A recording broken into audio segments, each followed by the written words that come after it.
The views and opinions expressed on any program are those of the producers and/or the persons appearing on the program and do not necessarily reflect the views and opinions of FRC Media, Bristol Community College, or the City of Fall River.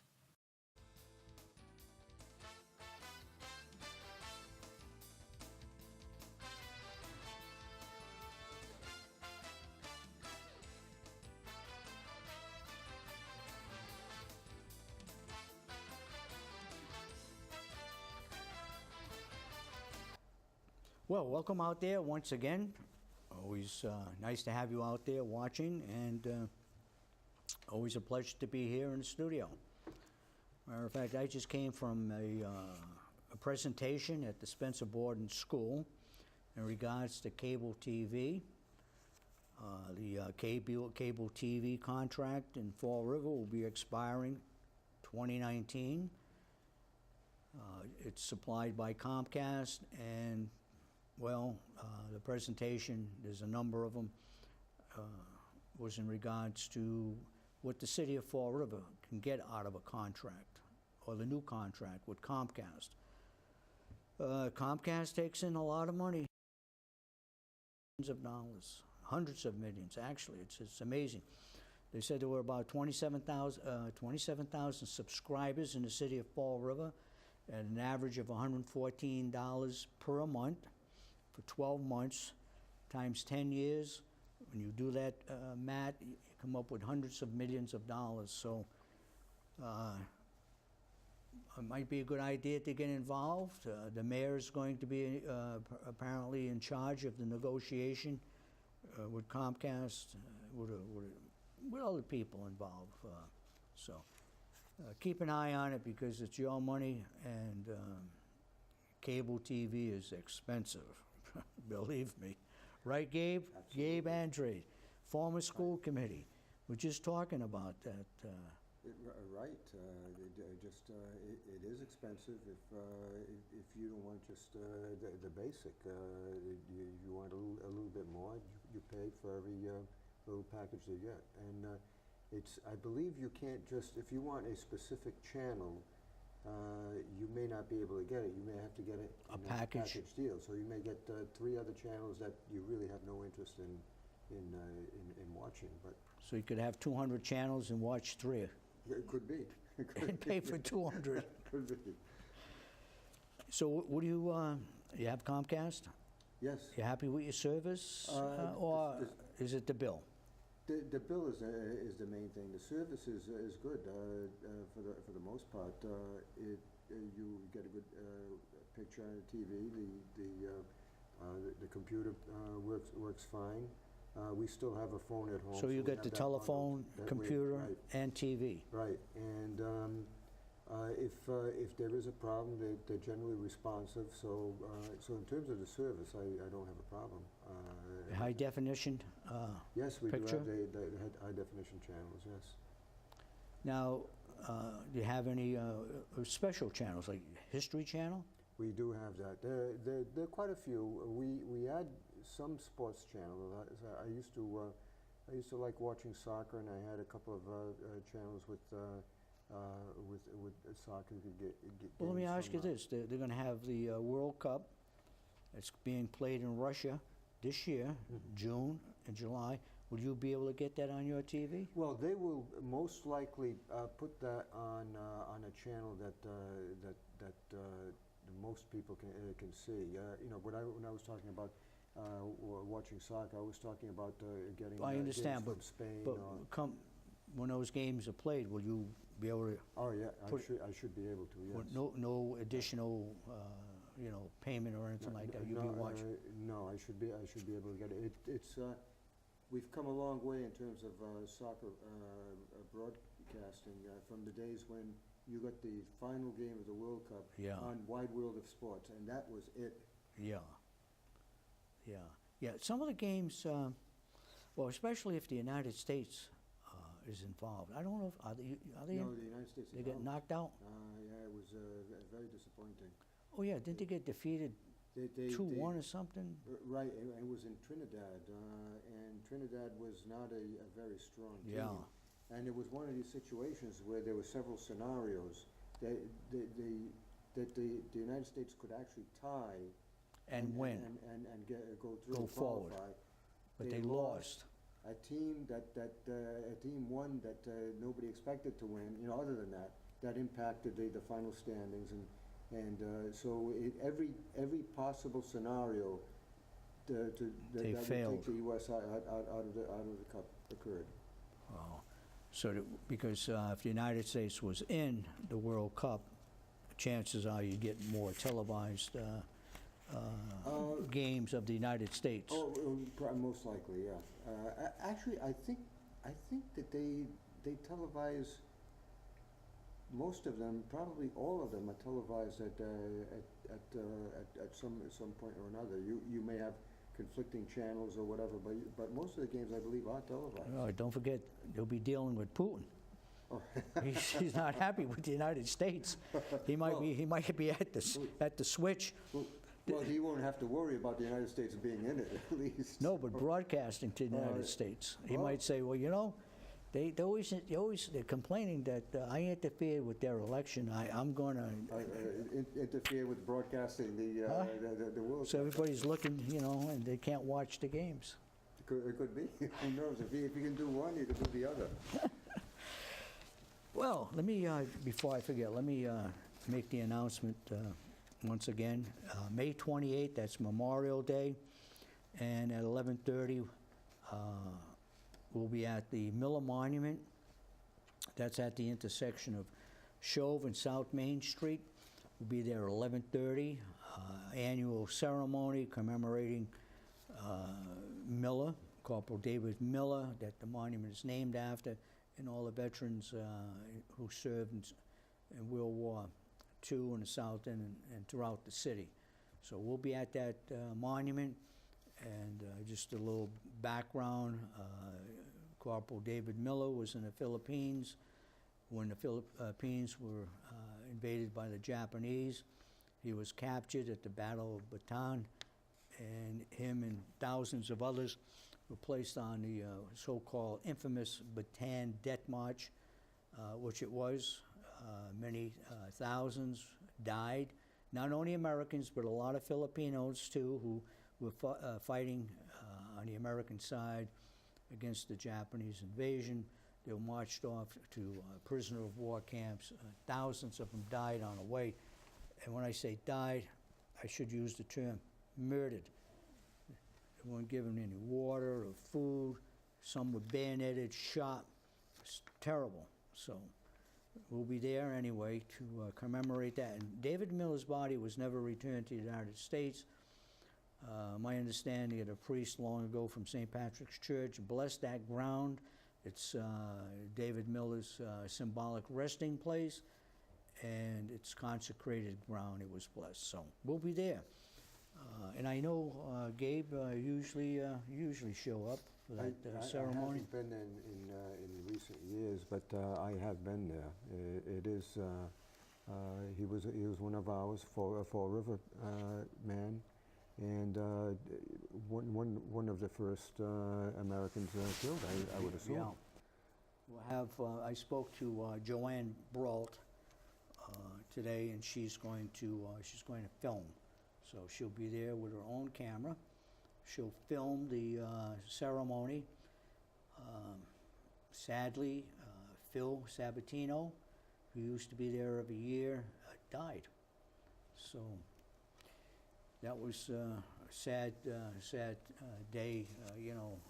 Phil was a great guy, and he was throughout the city for Fall River Government TV filming. You probably saw him a number of times.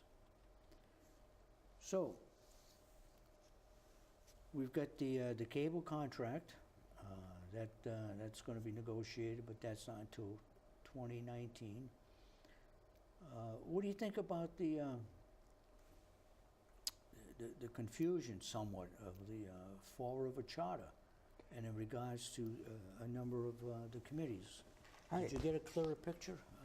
I didn't see any of the meetings.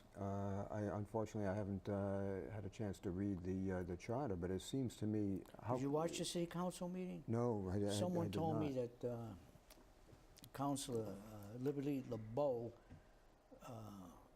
laid it out.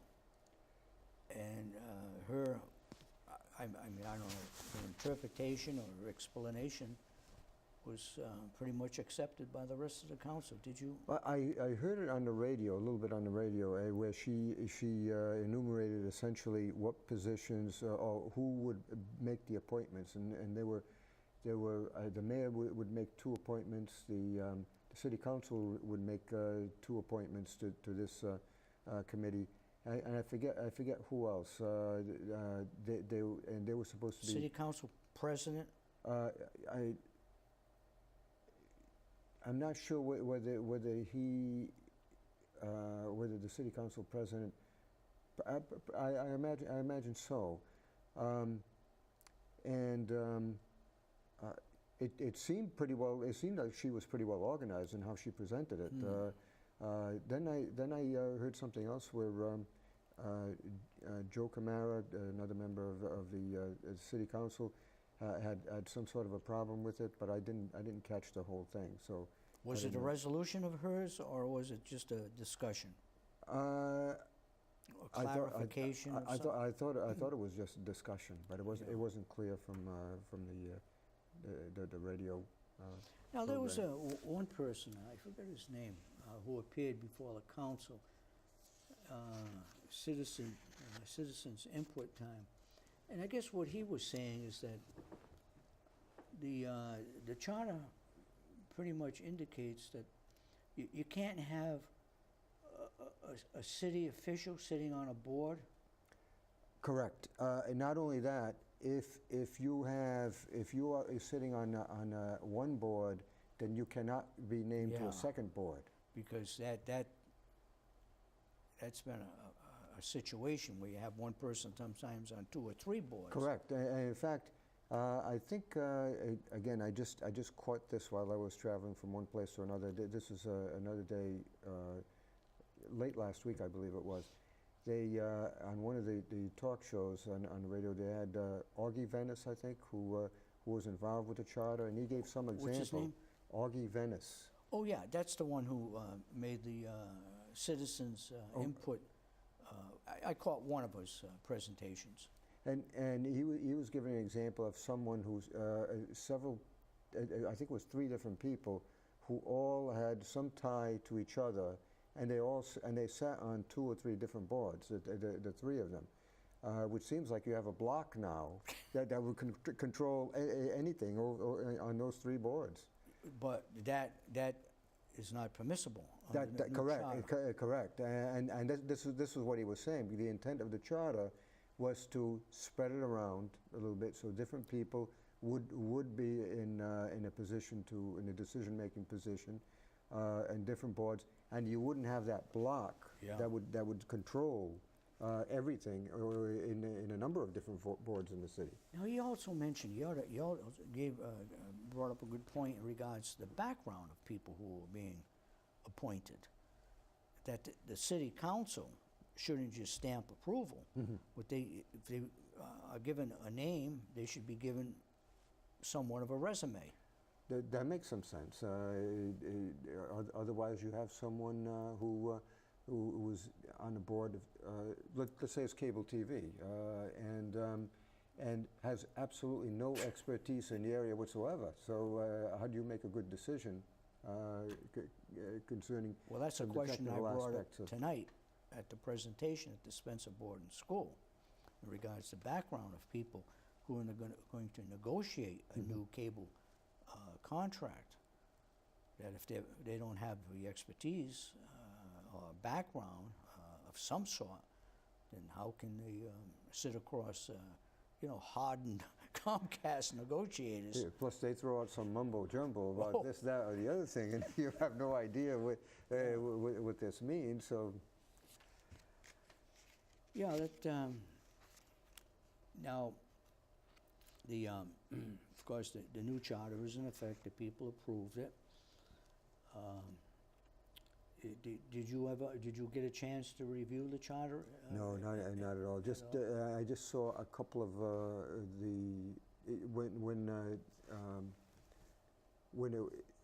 I did read the material that came out during the election, but beyond that, I really didn't get to look at the charter at all. I think another thing too is some of the, I don't know if that was cleared up at the council meeting, but they seem to really want that if for a person is on one of those committees, it's got to be a voter of the city of Fall River. I believe you're correct, Not too. just a resident. You're correct. It can't be someone who may have had some connection to Fall River but lives in Somerset or Swansea or Well, wherever. they don't want the person just to be a resident. They want Correct. it to be a voter. Right. So if you vote, you got to be a resident. Well, presumably you care about something just by the fact that you vote. Yeah. Presumably. Well, Whereas if you don't vote, yeah. if you can't even get to the polls, how interested and informed are you? Yeah, that was a good point. That seemed to not be so clear, I think, in some of the passages Correct. in the charter. Now, the other thing that is on people's minds too is the enforcement mechanism. Now, let's say the charter is not being adhered to. Who has the authority and power to say, this charter is being violated? Is it just public input? That's a good Citizens' question. input? I think that what they attempt to do is to appeal to the state, but how responsive is the state to let's say, a violation of this type? Because it seems that some people are already complaining that some passages or parts of the charter are being violated. I've heard that. In fact, I think there's been a move afoot to raise some funds in order to be able to file a lawsuit. All right, where did that come out? Who wanted to have a lawyer involved? One of those, I don't know if it was a board or not, thought that they really needed a lawyer. I don't know if that had anything to do directly with the, or came out of the charter, the new charter discussion. I'm not sure. Yeah. I haven't heard. So how's the progress of the new high school? I haven't heard too much about it. Interestingly enough, when you're out of the committee, there's a lot of Yeah, information sure. that you'd be privy to that you're not. And and now that I'm off, having been on, what I find is the coverage isn't really all that extensive. So there are a lot of things that you can miss. So I'm sure that there are things going on in terms of the progression toward building the school, but How much? I don't see or hear much. On the radio, they'll pick specific issues maybe that might come up. Maybe a particular issue may have been raised, and they'll cover that. But there's a lot that they don't focus on at all. Well, there's been some interesting things that have come out, like the administration would like to have a tourist director. Right. That's Now, been talked last about for tourist years. director we had got $50,000 a year. That was a long, That was quite a long while time ago, yes. And no one knows what he ever did. What is a I think- tourist director going to do? If you have a business, you own a restaurant. Right. I mean, don't you advertise anyway to bring people to your restaurant? You would think so, and I would think that if you had a tourism director, that would be a major part of his job, advertising beyond the city, so somewhere. We had a tourism director. Well, guess what they were talking about too is that maybe if there is a tourism director, it should be more encompassing, that not only Fall River but the area, and that recalls to my mind the time we had a Bristol County That's correct. tourist director. Yeah, you're right. That they found locked inside of a trunk. I think I know what you're talking about. Yes. Yeah. Yeah. I mean, that person was getting piles and piles of money and apparently doing absolutely nothing. And I mean, the strangest thing happened was that that person had to be unlocked from their own trunk. I- So what is a tourist director? I don't know for sure. I mean, I've never really been involved with that, but I You're would think talking about $50,000 or $60,000. I would think marketing it would be important, and maybe something about Fora has a events. website, right?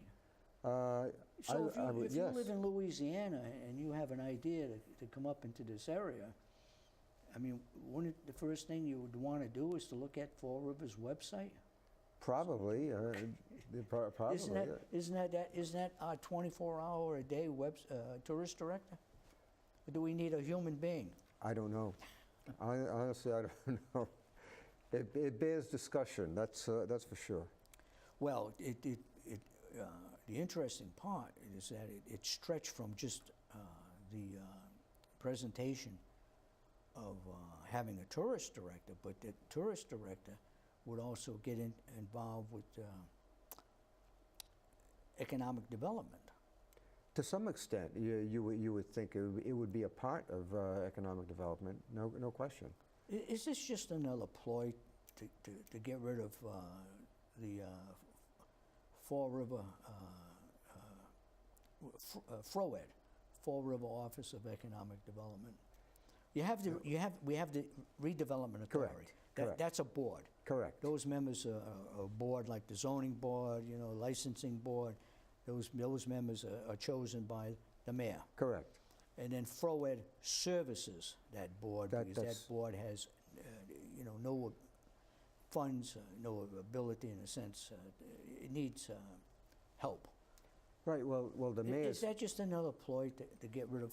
I don't know why they would have to do that, hire a tourism director as part of that. Clearly, the mayor is talking now about having the redevelopment authority run the whole show in terms of economic development. But I still don't know how that ties into FROED. Well, it ties in because they want to get rid of it. Correct, but does the mayor have enough support on the redevelopment authority to do that? He's gaining more support. He could. I mean, because if some of these people the move. appointments, when people leave, Correct. he's putting in people that agree with him. That could be it. So it may be that there's a long-term plan, and maybe not so long-term. No, I don't think it's too long term. I think it's because also what they're telling the redevelopment authority is that CDA Yes, the CDA funding funds. Correct. could be available. So you can see the development of this thing. Well, the CDA funds used to go to FROED, didn't they, at one time? Yeah, well, see, that's the whole makeup of this new model, as they like to call these things, is that money would go to the redevelopment board because Fall River Office of Economic Development is going to be shown the door. Now, are there any other players, just like the Housing Authority, there are members of the board that are appointed by different entities, such as the governor, for instance. Yeah. Now, the Redevelopment Authority, are these people all appointed by the mayor, or are there other appointing authorities No, also? I think they're all appointed by the mayor. Oh, That's a city board. Oh, that's interesting. A city board that doesn't have staff. And over the years, what they do is they put out an RFP. Right. And the RFP explains what they're looking for as far as staff. Correct. And it just happens that over the years, the Fall River Office of Economic Development Had been chosen. Correct. And sometimes the sole bidder. The terminology has always been a little confusing unless you follow it closely, because you have the Fall River Redevelopment Authority, which is a board chosen by the mayor, and they hire as staff the Fall River Office of Economic Development. Right. So for a quick look at it, you would think the Fall River Office of Economic Development is part of the city of Fall River Right. government, but it's not. It's a hired staff group. Contractor. Yeah. And what they said too was very interesting at one of their meetings, is that you can see where there's change going on in the Redevelopment Authority Board, is that some of the members have said that they meet for about 45 minutes or an hour tops, and they get all this material before them involving millions and millions of dollars, and they've got nothing beforehand.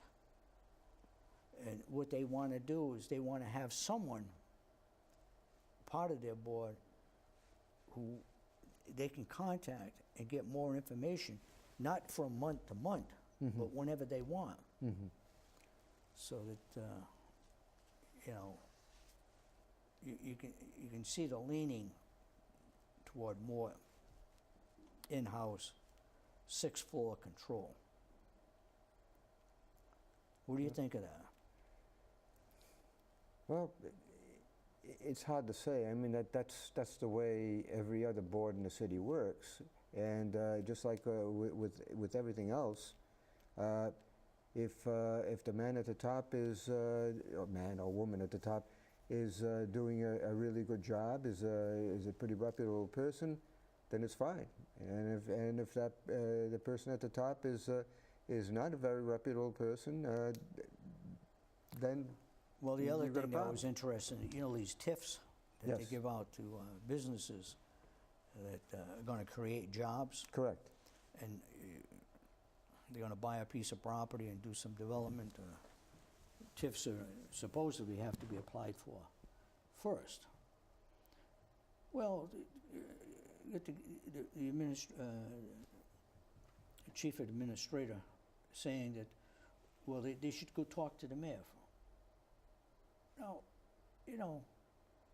if you want a TIF, go talk to the mayor first. I would think the board is got the TIF the board. one, right, that's responsible for that. I would think that they would Make a plead their case presentation. to, yeah. So what is she getting at? Go see the mayor? Wouldn't it be better, isn't it the avenue straight to the TIF board? You Appreciate my application? you would think so. And the mayor can always exert pressure, behind the scenes. However, it doesn't sound right to go right to the mayor. In other words, the mayor makes the decision, and he tells the Well, that was TIF board that this was is. the intimation, Well, anyway, we covered a lot of subjects, got nothing done. Anything on your mind? Any predictions? Predictions? No. Still waiting for the choo-choo train. That's right. Although apparently it's sooner. It seems to be Closer? more likely than it was maybe just 3 years ago. All right, thank you, Gabe Andrade. We'll see you in 3 weeks. All right, sounds good. With Joe Martins. And thank you out there for listening and watching, and I'll see you next time.